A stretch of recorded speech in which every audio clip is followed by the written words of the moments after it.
আল্লাহ তাআলা বলেন, তোমরা সর্বোত্তম কাজের দিকে প্রতিযোগিতা করো।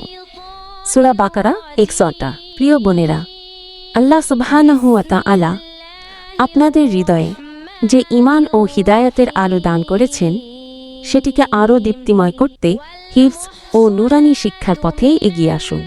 নারী হিসাবে আপনারাও হতে পারেন কুরআনের খাদেম, শিক্ষিকা এবং অন্য নারীদের জন্য হিদায়াতের পথপ্রদর্শক। আপনার জান্নাতের পথে এক অভূতপূর্ব উদ্যোগ। কুরআন হিফজের মাধ্যমে নিজের অন্তরকে পবিত্র করুন। নুরানি শিক্ষা ও তাজবিদের জ্ঞান অর্জন করে নতুন প্রজন্মকে গড়ার হাতিয়ার হন। আত্মবিশ্বাসী একজন নারী হিসেবে ইসলামের খেদমতে অংশ নিন। আপনি পারবেন, ইনশাআল্লাহ। একটি মেয়ের হৃদয়ে যদি কুরআনের শব্দ ঢুকে যায়, সে নিজেকে বদলায়, পরিবারকে বদলায়, সমাজকেও বদলায়।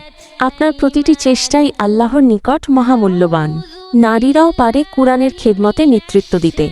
আমরা চাই আমাদের মা বোনেরাও হন কুরআনের শিক্ষক, কুরআনের দায়ী। আজ থেকেই সিদ্ধান্ত নিন, আমি কুরআনের সেবা করব।